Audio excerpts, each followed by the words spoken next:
Assalamu alaikum wa rahmatullahi wa barakatuh. L'exercice d'aujourd'hui est un exercice de modulation pris en national 2015, session normale, option sciences maths. Bien, on commence.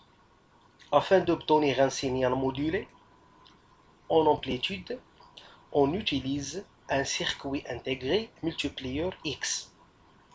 On applique à l'entrée la tension U1, ici, voilà, à l'entrée E1, cette tension-là égale la tension S de T plus la tension U0. S de T, c'est la tension de l'information, du signal d'information, égale à Sm cosinus de pi, la fréquence Fs, fois T. Et U0, la composante continue de la tension, pour avoir une tension positive. Bien. E2, une tension sinusoïdale représentant la porteuse, voilà, ici, à l'entrée E2, c'est la tension du signal de la porteuse, égale à UM cosinus de pi grand Fp fois T. La tension de la sortie ici, voilà le multiplieur, la tension à la sortie US obtenue est US de T égale à K U1 fois U2. Donc la tension US de T est proportionnelle au produit des deux tensions U1 et U2. K est une constante qui dépend du circuit intégré X et d'unité volt moins 1. Rappel, on a le cosinus de A fois le cosinus de P égale à 1 sur 2, facteur de cosinus de A plus B plus cosinus de A moins P. La question 3.1. Montrer que, à la sortie, la tension US s'écrit sous la forme US égale à A. A est une constante fois M est une constante sur 2 cosinus de pi F1T plus A cosinus de pi F2T plus A M sur 2 cosinus de pi F3 fois T où M et le taux de modulation est A, une constante. Donc M et A sont deux constantes, M appelé taux de modulation et A est une constante qui dépend des paramètres dans le circuit. Bien, on passe maintenant à la réponse. 3.1. Donc, on sait que la tension US, ce n'est que K U1 fois U2. U1, ce n'est que S de T plus U0 égale à Sm cosinus de pi Fst plus U0. La tension U2, la tension de la porteuse, égale à Um cosinus de pi grand Fp fois T. Alors, on a le produit, donc c'est K en facteur de quoi? De la tension Sm cosinus de pi Fs T plus U0 fois Um cosinus de pi Fp fois T. Donc on a juste remplacé les deux tensions par son expression. Bien, qu'est-ce qu'on a? On a K fois U, la tension Sm cosinus de pi Fst plus U0, le tout fois cosinus de 2 pi Fp fois T. On développe ce terme-là. Qu'est-ce qu'on trouve? On trouve K Um fois Sm. Donc ce terme-là, il est en facteur de quoi? De ça fois ce terme-là.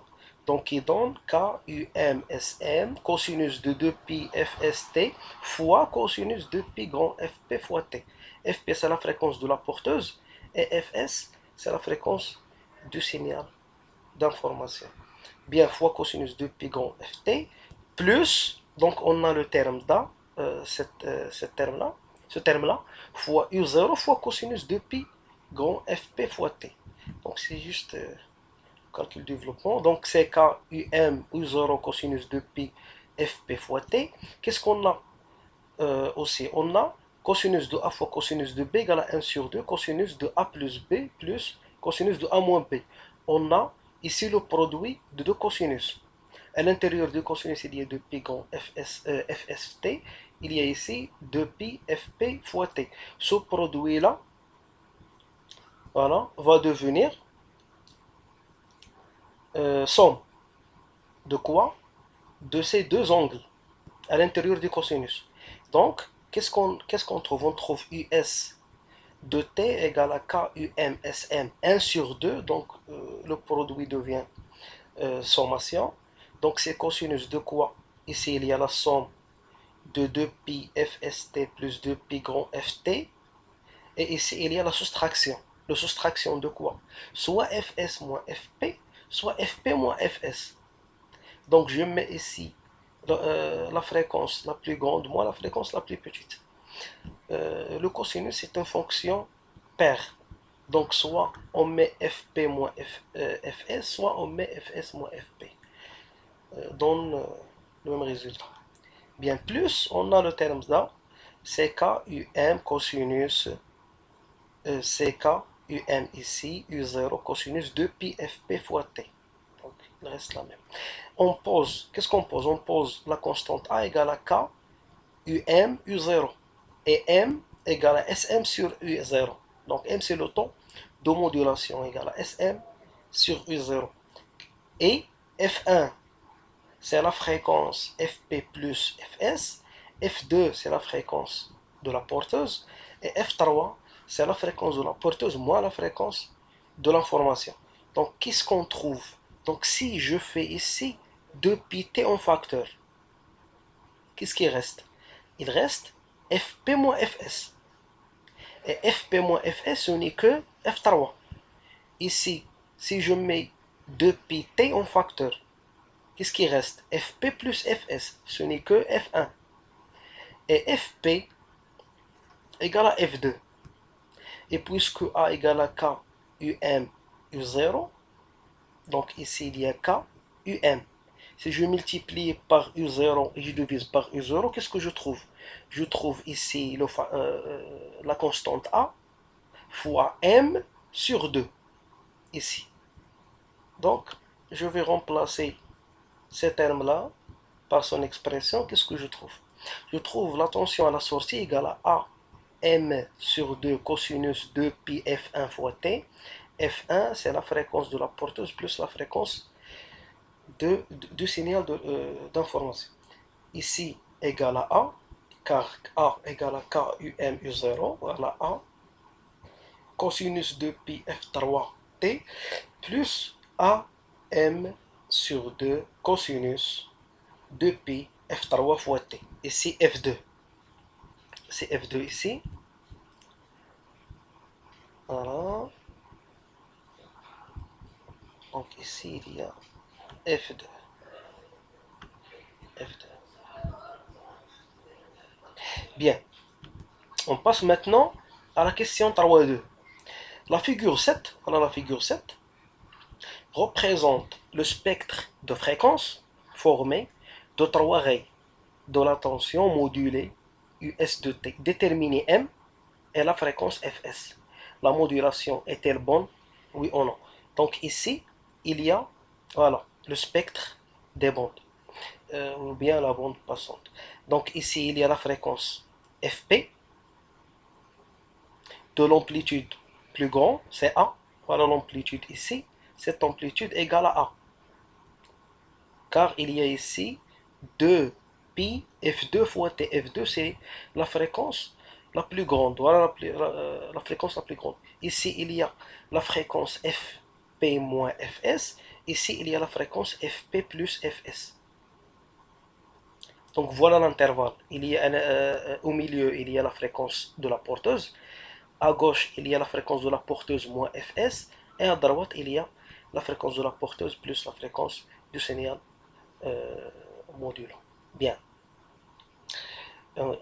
Bien.